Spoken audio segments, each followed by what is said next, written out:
গণতান্ত্রিক উত্তরণ, অন্তর্বর্তীকালীন সরকারের মেয়াদ ও সংখ্যানুপাতিক নির্বাচন বাংলাদেশ ও বৈশ্বিক প্রেক্ষিত বিষয়ে গবেষণা। ২৬ দেশের উদাহরণ নিয়ে করা গবেষণায় দেখানো হয়, কোনো দলের সংখ্যাগরিষ্ঠতা না পাওয়া, রাজনৈতিক দলগুলোর প্রতি অনাস্থা, গণ অভ্যুত্থান, সামরিক অভ্যুত্থানের কারণে আসা অন্তর্বর্তীকালীন সরকারের গড় মেয়াদ ১০ মাস ৩ সপ্তাহ।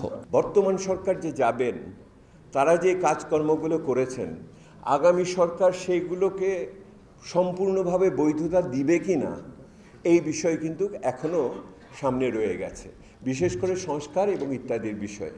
সেহেতু যে কোনো অন্তর্বর্তীকালীন সরকার, যে কোনো তত্ত্বাবধায়ক সরকার সর্বদা তার নিষ্ক্রমণ পদ্ধতি সম্বন্ধে চিন্তা করা উচিত।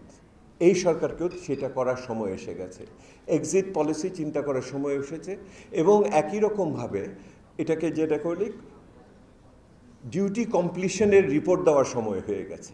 এই মুহূর্তে উনি আর যেটুকু সময় আছে এর ভিতর দিয়ে কি অর্জন করে বের হয়ে যেতে চান, সেইটা ওনাদের এখন বলার সময় এসেছে কোনো একটা জাতির উদ্দেশ্যে ভাষণের ভিতর দিয়ে।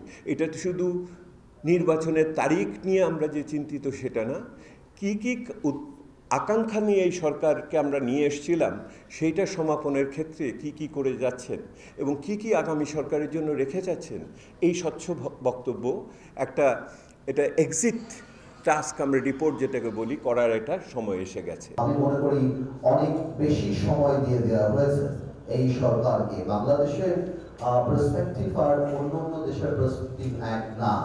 এই সরকারটা বেশি হওয়াতে প্রথম ২ মাস ২.৫ মাস ইউনূস সরকারের যে অবস্থান ছিল, আজকে যে কেউ বলতে পারবে ইউনূস সরকারের অবস্থান তা না। সংখ্যানুপাতিক নির্বাচন, এই ব্যাপারে আসলে কথা বলার বা কোনো রিসার্চের প্রশ্নই উঠে না।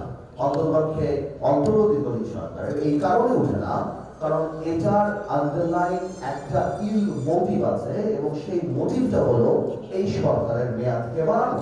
এই সরকারটা নিউট্রাল না, এই অন্তর্বর্তীকালীন সরকার নিউট্রাল সরকার না। আই রিপিট, তাদের একটা বিশেষ দলের প্রতি তাদের এক ধরনের নেক নজর আছে, প্রধান উপদেষ্টা নিজের আছে। আমি শুধুমাত্র ক্যাবিনেটের কথা বলছি না, এমনকি এখনও 2 জন উপদেষ্টা আছেন যাদেরকে আমরা very much align to a specific party আমরা দেখতে পাচ্ছি।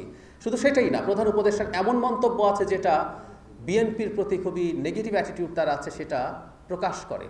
তো এরকম একটা সরকার যেটা নিরপেক্ষ না, যা নিরপেক্ষ থাকার কথা ছিল, সেই সরকারটা আসলে কেন আর লম্বা সময় থাকবেন?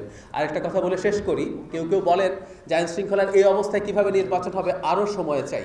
আমার কাছে মনে হয় দিনে দিনে যেভাবে ডেটারিয়েট করছে সিচুয়েশন, আপনি সামনে অবস্থা আরও খারাপ হবে। যে সরকার 11 মাসে বা 12 মাসে পারে নাই, সেই সরকার আগামী আরও ওনার যে সর্বোচ্চ সীমা যে জুন মাসের মধ্যে হয়ে যাবে, আমি সেটা কোনোভাবেই মনে করি না। বরং আমরা ফেব্রুয়ারি না, আমরা আবার ডিসেম্বরে নির্বাচনের জন্য দাবি জানাবো কিনা সেটা ভাবা উচিত, কারণ সিচুয়েশন ক্রমেই আরো খারাপের দিকে যাচ্ছে।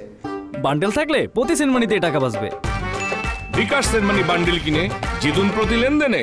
আলোচনায় গুরুত্ব পায় দেশের অর্থনীতি, নির্বাচনের সময় ও আনুপাতিক প্রতিনিধিত্বের বিষয়টি। অনেকে আমাকে বলেন যে পৃথিবীর তো আরো 40টা না 50টা দেশে, বিভিন্ন দেশে পিআর পদ্ধতিতে নির্বাচন হচ্ছে। তখন আমার উত্তর হচ্ছে এই, যেটা আমি বলেছি, যে ওই 30-40টি দেশের প্রেক্ষিত আর বাংলাদেশের প্রেক্ষিত কিন্তু এক নয়। আমরা এখানে যারা রয়েছেন রাজনীতিবিদ, সুশীল সমাজ এবং সমাজের অন্যান্য স্তরের যারা আমাদের দেশের এই সামাজিক এবং অর্থনৈতিক রাজনৈতিক কাঠামোকে গড়ে তুলতে সাহায্য করেন, তাদের কাছে আমাদের চাওয়া একটা স্থিতিশীল বাংলাদেশ, স্থিতিশীল গণতান্ত্রিক বাংলাদেশ, যেখানে মানুষের আকাঙ্ক্ষার ভিত্তিতে প্রতি 5 বছর পর পর মানুষের ভোটের মাধ্যমে সরকারের পরিবর্তন হবে নিয়মতান্ত্রিক অবস্থায় এবং সুশৃঙ্খলভাবে এবং সুন্দরভাবে। আমার এই সরকারকে সিন্দাবাদের ভূত বলে মনে হয়। কাঁধে তো উঠে বসেছে, নামাবেন কীভাবে এটা ভাবেন আগে, কারণ ওনারা বসে এত আরাম পেয়ে গেছে যে আর নামতে চায় না। এখন ওনাদের লক্ষ্য হলো, যদি আমি 2 দিনও বেশি থাকতে পারি তাহলে 2 ফাইলে সিগনেচার করা যাবে, ওই সিগনেচার থেকে কিছু আসবে, চিন্তাটা এখন ওই পর্যায়ে যে ঠেকেছে।